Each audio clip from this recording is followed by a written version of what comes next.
Hey everyone, in this video I'll be showing you the best fighter subclass mods in Baldur's Gate 3's mod manager. We have 15 different subclasses here like the Echo Knight, Purple Dragon Knight, the Guardian Fighter, my Heartsworn Knight Fighter subclass which I just released and Larian is actually using in their live stream playthroughs, which is pretty cool. We also have classes like the Hospital or Combat Medic, the Houndmaster, Living Crucible, and much more. And one thing I want to note at the start of the video is the Fighter is a very powerful class as is. And all of these subclasses are very well balanced. The strongest one here is actually the Eldritch Knight Fighter. So if you play with any of these, you can expect a very well balanced, except for my mod, it's a little powerful, but for the rest of these, they are extremely well balanced. I also just want to quickly mention the 2024 Fighter Update mod here by Mob Talon, which updates the fighter to match their 2024 Player's Handbook. This means that War Magic for the Eldritch Knight lets them swap in a cantrip instead of getting that bonus action attack, which is really crazy with Booming Blade.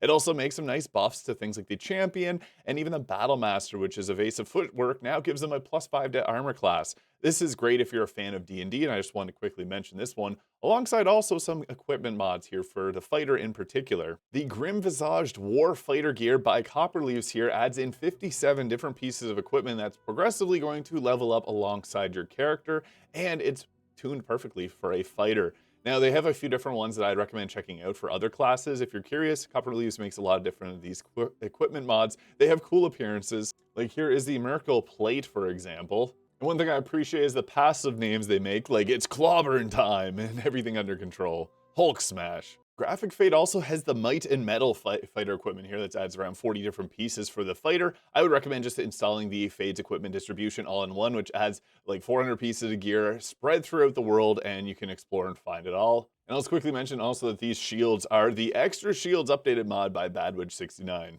Our first subclass mod here is a huge one. It adds in 8 subclasses with the Banneret, the Brute Fighter subclass, the Cavalier, the Echo Knight, which is a new addition actually to the subclass and a very fun class to play, the Psi Warrior, Rune Knight, Samurai, and Sharpshooter. With a bunch of unique icons here, like this is honestly a must download mod for Baldur's Gate 3 due to how much it adds into the game. It's literally more than tripling the amount of classes that you get in the game. And yeah, the unique icons here are so well done. It's about to hit 1 million downloads here, which is just really great to see. Now, I'll do a brief overview of all the different subclasses here. I do intend on doing like an in-depth video on the 5e fighter subclass combined here as they've added the other class here. So the Banneret, this is actually the old Purple Dragon Knight, and they have a new class here, which is the newer one, but this is interesting. It actually applies a lot of its buffs to the teammates. On like this here gives you equal heal hit points equal to your level to 3 teammates whenever you use your second wind feature. You also gain proficiency in the Persuasion skill, and once we hit level 10, whenever you use Action Surge, you can then target 1 target, and at level 18, 2 targets,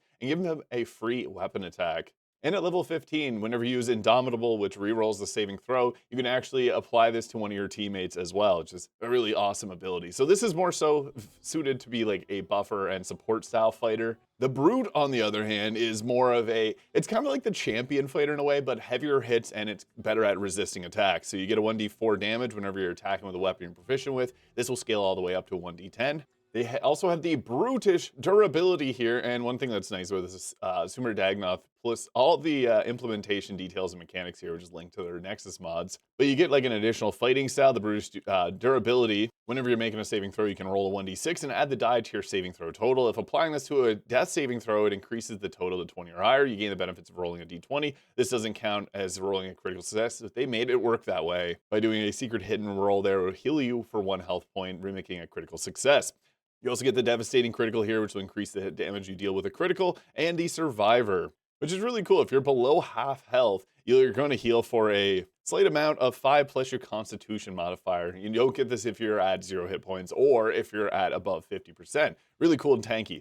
The Cavalier, this one is pretty much just all about movement speed. And what's great is there's actually a horse mod in Baldur's Gate 3. It's only for photo mode, but if you're the one that likes to take shots, you can do it now here. And yeah, I'm not even joking, there is now horses in Baldur's Gate 3, but just for virtual photography, this is the Petrogov 99, horses for virtual photography. The Cavalier is really cool. You got the unwavering mark here. So when you hit a creature with a weapon attack, you can mark it. You can toggle this on or off. When you're within 1.5 meters of its marker, The affected entity will have disadvantage on any attack that's not directed at its marker. If it deals damage to anyone other than them, the Cavalier gains an extra attack against it on their next turn, and they get special attacks here equal to their strength modifier. They also get the Born to Saddle. As long as you're not incapacitated, you take 1/4 less falling speed, and on your first turn of combat, your movement speed increases by 9 meters. Level 7 gives you the warding maneuver here, so if a creature you can see within 5 meters is hit by an attack, you can roll a 1d8 as a reaction, and add that to the armor class. And if you end up failing and they still get hit, it will give them resistance to the damage. They also get a really fun ability, Hold the Line, which will attack people in a 5-meter radius, or a 5-foot radius. So if they come into your, kind of similar to the Sentinel, it's an opportunity attack when they come near your character. And then if they get hit with this, they can't move for the rest of their turn. And then at level 18, the Cavalier also gets another special version of their opportunity attack, which they can use separate from their other one. Now, the Echo Knight. This is my personal favorite. It's a very fun class, which gets its incarnation, which lets you create a shadow clone of your character. You also can attack through it, and with this, you can do opportunity attacks with it as well. So if an enemy runs near them, your Echo can actually just attack for you. And whenever you take the attack action, you can make one additional melee attack using your Echo space to determine the range of the attack. So this lets you actually summon in a shadow clone of your character, which it has 1 health point here. You're going to use this and position it so that you can then go to your character and swap into it. So you can, here, if you wanted to swap places with it in combat, but you can also make attacks through it. So using the attack near Echo feature here, you can actually go ahead and have it attack for you, which is really nice because you can then position it in a place where it's going to be, you know, maybe in the back line of the enemy or near a spellcaster, letting you be at 2 places at once. Another thing is whenever you toggle this attack near Echo, you're actually immobile, so you have to use them to attack. So you can also move your Echo around, and one thing I do want to mention is that you can use Sentinel. You can also use the Warcaster feed. You can actually use Shocking Grasp on an enemy. If you're playing on PC, there are mods that let you use other cantrip as a reaction. And what's also cool is you can use your Shadow here to be able to take an attack for a teammate. It'll be taken out immediately, but it prevents your teammate from being attacked. You can also reclaim the potential and get healing from your Echo, and it'll give you temporary hit points equal to a 2d6 plus your Constitution modifier. Next is the Psi Warrior. This one actually is really great on Lae'zel. You get special psionic energy die here, which lets you use your psionic abilities here. You get the protective field, creating a telekinetic force that will reduce the incoming damage from attacks. And then you can also use those psionic energy die to deal additional force damage on your attacks. You also get telekinetic movement here, and you'll get this per short rest, and you can use a psionic energy die if you want to use it again, but it's a 9-meter range. You can move things around using it. And you can also use a bonus action here to regain one of our psionic die, which are equal to our proficiency bonus. You'll also get things like the telekinesis spell at later levels and other force-related abilities. The Rune Knight's an interesting one. This comes with Rune Magic, which you can use to increase your strength, and you can embold these onto yourself equal to your proficiency bonus, upwards of 4 times when you get to level 10. The Rune Carver here, you gain proficiency in Sleight of Hand, and when you use your runes here, which is a big component of this. So you have things like the Cloud Rune, which gives you advantage on Sleight of Hand and Deception. This one here, the Rune Fire Rune, gives you expertise in the Sleight of Hand skill checks. The Frost Rune will give you advantage on animal handling and intimidation checks, and then the Stone Rune here will give advantage on insight checks and dark vision. This is cool. It also has the Great Stature here, which lets you normally in D&D roll a 3d4 and increase in height equal to that. This one lets you increase in height by a 10%, which is the average of a 3d4 inches, but it keeps you in your same size category. Also at level 3, you do get the ability to do additional 1d6 of damage to an enemy on attack once per turn. And next is the Samurai. I also want to quickly mention, if you're a fan of like Ghost of Tsushima, there's the Ghost of Faerun, which was originally on Nexus and made by Tet42, and this was actually ported over as it was no longer maintained by Adarugo, and it's available in the mod manager, but I'm going to be covering the Samurai here. This comes with Fighting Spirit, which gives you advantage on all weapon attacks you make until the end of your turn, and you gain temporary health points. Alongside this, we can also later on then turn that advantage into an additional weapon attack. You gain proficiency in Wisdom saving throws. You can add Wisdom modifier to Charisma checks. It's got a lot of fun abilities that actually feel like you make yourself a samurai. There's also a katana, one of them in Baldur's Gate 3, but there's plenty of great mods for weapons that'll suit that. And finally, the Sharpshooter, which is a ranged attacker here. Much different than the Arcane Archer. This one is more so focused on increasing the damage at range. If you like the Ranger and want something a bit stronger, the Sharpshooter's for you. Now next up, we'll be highlighting the Guardian Fighter subclass. Take hits, master the shield, by the Wailing Bard. This is a defense-focused fighter, which I think is really interesting because there's not a whole lot of them that are in Baldur's Gate 3, and this one is very well done. Here's the different abilities here. I also want to quickly mention they do have another mod, the Hospitaller Medical Fighter, also by the Wailing Bard here, which released just recently here, January 5th. This one's really cool because it's a healer fighter, not very common. But yeah, you can heal up and pick up your downed allies. This one is a very interesting class, but with the Guardian here, you have the Warrior Smith. You maintain your arms and armor to defend your allies. Your armor class is increased by 1 so long as you're using armor or a shield. You also can put on an aura here for a Guardian stance, which reduces your movement speed by 3 meters, but allies within 3 meters of you will get a +1 to armor class. So this is kind of like a different version of the aura protection that the Paladin gives. Additionally, you can use your reaction to take damage when those within range are attacked and may attempt to bash opponents with your shield. This is really cool, and it's only a bonus action to use this. You must be using a shield, obviously. Now, at level 7, we get Rallying Wind. You inspire others to hold positions against all odds. When you use Second Wind while in your Guardian stance, allies within 3 meters of you will gain 7 temporary health points. Level 10 gives the Stalwart Defender. Your armor class increases by 1 for every ally within 3 meters of you. I think this is really cool. It encourages you to group up, which is sometimes good, sometimes bad. It makes it good for fireballs on the enemy, but whenever you're in your Guardian stance, you cannot be knocked prone or moved against your will, and both you and those within 3 meters will have advantage on strength and constitution saving throws, meaning you're less likely to drop your concentrations. One thing that I actually think works very well is if you have a Paladin, you can have the Aura Protection to protect you from the spells, and then grouped up together, you have increased armor class. Very cool combinations you can do with this one. And you also get the Alert Guardian. When you enter combat, you can immediately enter your Guardian stance as long as you're not surprised. This is actually a adaptation of the Laser Llama's homebrews, so they actually do a lot of them, the Wailing Bard here. And they also mention here that like tanks are very tricky in 5th edition Dungeons & Dragons. They don't really fully exist.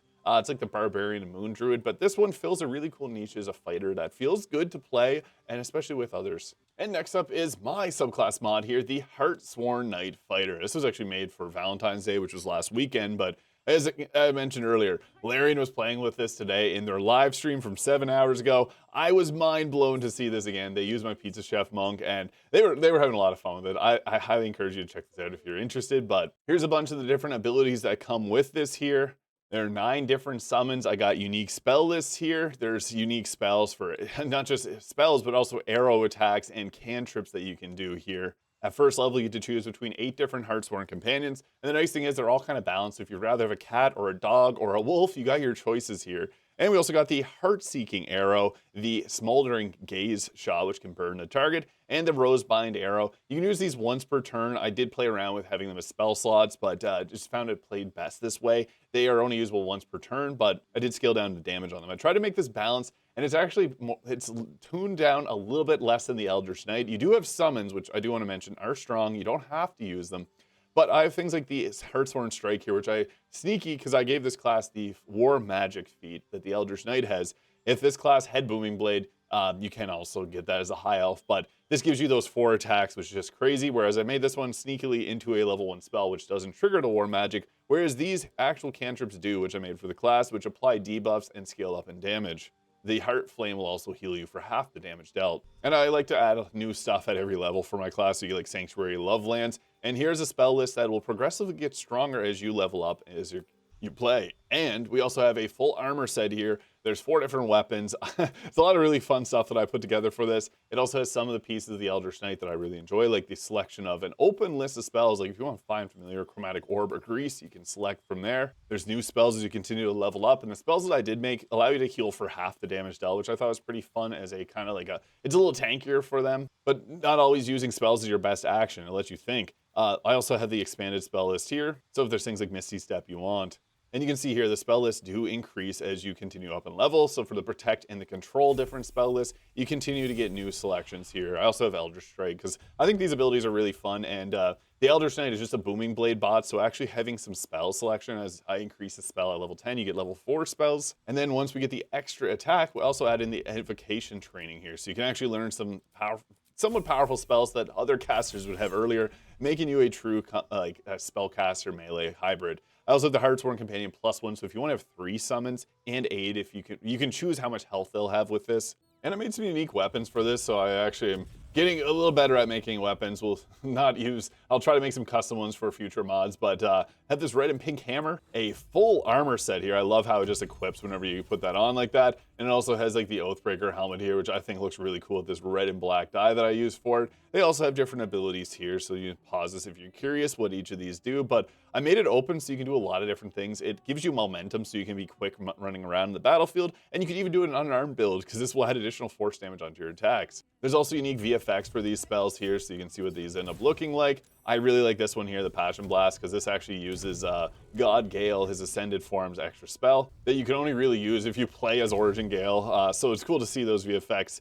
And then again, you also have the healing abilities here. Now, there's not a lot of spells on fighters. I just like the concept of a lover fighter with some different abilities here. And the pets. These are one of my favorite things that come with this, as you can summon in these very large red or pink wolves or cats or dogs, or even the Rose Owlbear or the Rose Jay, which is I actually just released an update here, which gave the Rose Jay here the ability to fly around. I made the Cupid's Arrow Bow, which you can summon in, which will give additional damage equal to your Charisma modifier, as this is a Charisma-based class, and it can apply Drunk status when you hit arrows with this. It's kind of funny. And then I also have these unique arrow abilities here, kind of like a Cupid kind of class, and you can see it has the magic missile trajectory here, so it's able to warp around walls just like that. I don't want to yap my mod too much. I'm just really excited that Larian did highlight it today. But next up, what the dog doing? The Houndmaster Fighter here. This is made by Havsglint. This is a adaptation of So Many Robots Houndmaster class. I love this as a dog lover. This is just really cute. In fact, two of my mods actually have dogs in them just because I like that concept so much.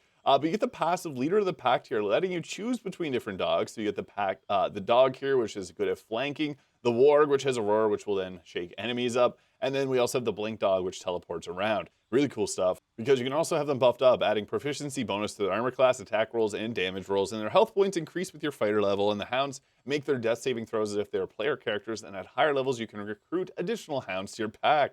Awesome. The command attack, after you hit an enemy with a weapon attack, you can command one of your Hounds within 1.5 meters to target an additional and do a bonus action attack. You get the Friends of Beast, Animal Friendship, a spell that you probably won't be using, and Stabilize Warhound, a bonus action you can stabilize them. Really cool, because the dogs are able to be resurrected and brought back there, so a little bit different than other summons. So here's the dog. It can go in and do its bite attack. Who's a good boy? You also get Sniffing Trouble. Whenever you and your Hounds are within 18 meters of you, you add your Wisdom modifier when making perception and survival checks.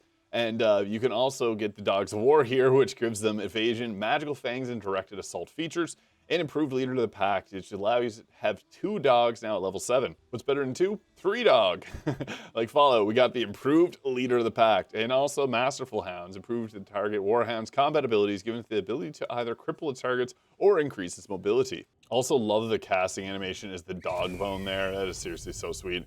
So yeah, here's our triple dogs now with 38 health each, and you got the Masterful Hounds, which you can give it the Crippling Fangs, which gives the target a 1d4 penalty to its next attack roll, or to Savage Rush, which will increase its movement speed and give it dash as a bonus action. So you can pop this on, it'll last until long rest. You can put a different one on your different dogs here, and you also can, again, stabilize them if you need to. You can command them to attack. This is a perfect class for a dog lover. And here are what the 3 different dogs look like. So you got your Warhound, the Warg, and then the Blink Hound here. And they, again, all come with their own unique abilities and really fun class. I also do want to mention, I'm not going to go too much into this one, the Living Crucible Fighter. And another thing, I have builds for all of these, so if you're curious of seeing a more in-depth on each of these, you can check out my channel for more. This is an adaptation, though, of the Ghostfire Gaming's Grim Hollow. The Living Crucible, if you're a fan of The Witcher, this one is kind of akin to that, giving you different medical components that you can combine together and give yourself different buffs, which do come with some negatives at times. So with this, you can create your compounds. You can also quickly create them in combat using a bonus action. And you can craft a number equal to 3 plus your Constitution modifier. And what's cool is you get the Toxic Transmutation. So if you end up getting poisoned by an effect, you can then transform it into health.